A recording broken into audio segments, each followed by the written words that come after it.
So there I was giving a keynote presentation on the positive power of change, and I was into it. And I was telling my stories, and I knew this keynote. I knew these stories. I knew everything that I wanted to say because I'd done it many, many, many times before. And I'm into it, and I'm just rocking and rolling. I'm having a good time. And there's about 150 people in the audience, and they're all the way over from here and across to here and across to here, about 40 rows back. But out there in the audience, about 10 rows back and about 6 seats over to the side, there was this one lady.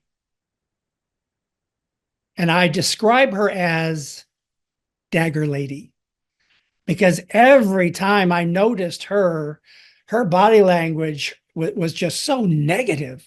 I mean, she could hardly even look at me, and she just sat there. And this is what I saw when I looked at her.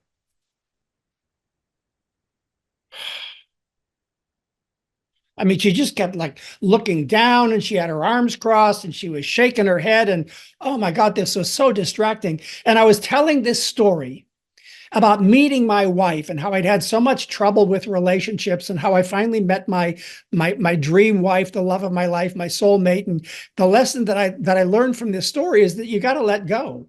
You just got to let go of what you think is supposed to be the way things are supposed to happen. And when you let go, good things happen. So I asked the question at the end of the story. So what are you holding on to that is holding you back? Let go. Well, I finished the speech and I did okay, but oh my gosh, I got so distracted by this lady so many times in my audience.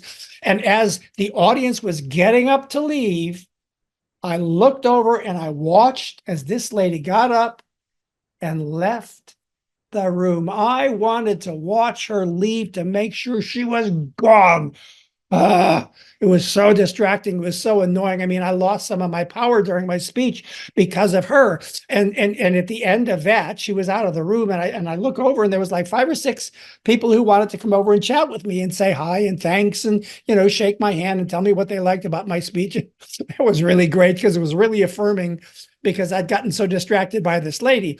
But as the last person that I was talking to left, I watched her walk out, and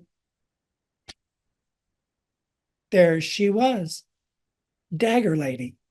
She had been standing at the back of the room waiting for everybody else to leave. And so now I'm watching Dagger Lady, and she's walking across and around to the edge of the room and down towards the front row. And she's coming over towards me, and I'm thinking, this is not going to be good. This is not going to be good. She looked like she was so angry. And she got right up close to me. And as she got close to me, I could see that her face was wet and her nose was red, and she'd been crying. And she said to me,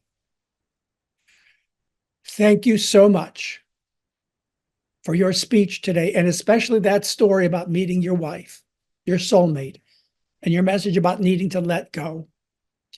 My husband, my husband of 42 years died about 6 months ago. He finally died. He had been sick for a long time, and he died. And I haven't been able to let go of him.